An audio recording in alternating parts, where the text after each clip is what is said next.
Hi everyone! Welcome back to my channel. I am Princess Shahani Sarif, and today I'll be taking you on a special journey. One that moves not just the eyes, but also the heart. Our topic for today is the art that moved me, a journey through world, Asian, and Filipino art.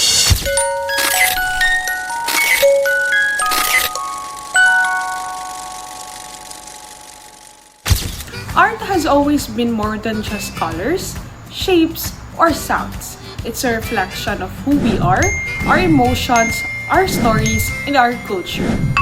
In this vlog, I'll share 4 artworks that truly inspired me. One from world art, one from Asian art, one from Filipino art, and finally, something deeply personal that connects to my own life. So let's begin our journey through art across time, cultures, and feelings. When we talk about world art, one of the first masterpieces that comes to mind is The Starry Night by Vincent van Gogh, painted in 1889. It shows a swirling night sky filled with stars above a quiet village, a scene that feels both peaceful and chaotic. What moves me most about his painting is not just about how beautiful it looks, but what it represents. Van Gogh painted it while he was struggling with his mental health, yet he still managed to create something full of light and hope. To me, The Starry Night reminds us that beauty can emerge even in moments of darkness, that creativity is a kind of healing. It's a painting that speaks to the human spirit, how we can still dream even when the night feels endless. And that's the power of world art. It connects people beyond borders, languages, and time.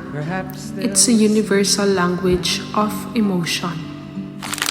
Next, let's travel to Asia, specifically to Japan, to appreciate one of the most iconic Asian artworks, The Great Wave of Kanagawa by Katsushika Hokusai. This piece is more than just a wave. It represents the eternal balance between nature's power and human fragility. Even though the wave looks like it's about to crash down on the small boats, it's breathtaking, not terrifying. That's the essence of Japanese art, finding harmony in chaos, strength in simplicity, and what I love about this artwork is how it reflects Asian philosophy, the acceptance of impermanence, or what the Japanese called wabi-sabi. It teaches us that the change and struggle are natural parts of life, and even in turbulence, there's beauty. As an Asian myself, this reminds me to see life's waves, not as something to fear, but as moments to embrace because they help us grow. Now let's bring it closer to home, to the Philippines, with Spoliarium by Juan Luna. This massive painting, created in 1884, shows fallen gladiators being dragged across the floor of a Roman arena. But beyond its dramatic imagery, the Spoliarium is filled with symbolism, a reflection of the Filipino people's suffering under Spanish colonization. When I first saw this artwork, I didn't just see the pain, I saw resilience.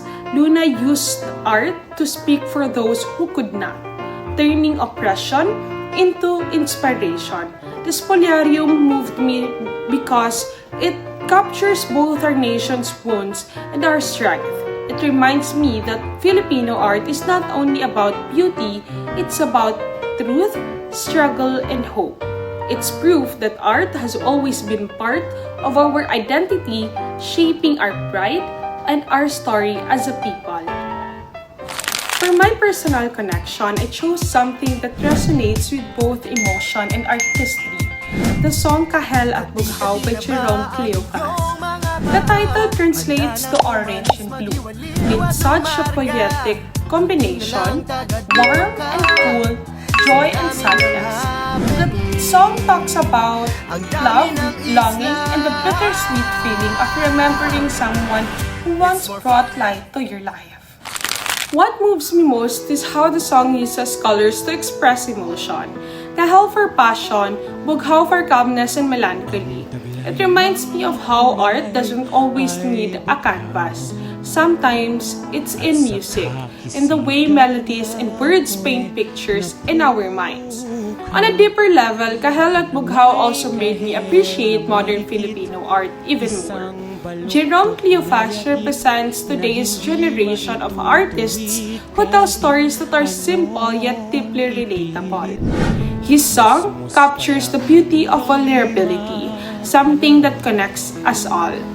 Every time I listen to it, I am reminded that art lives in our emotions, in our everyday experiences, and even in the colors of our memories.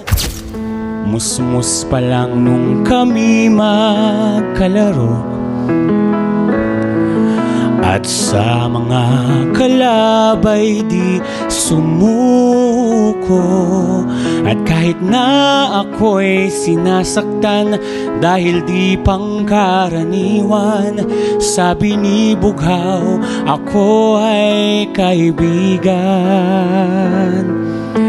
At siya ang aking pananggalang.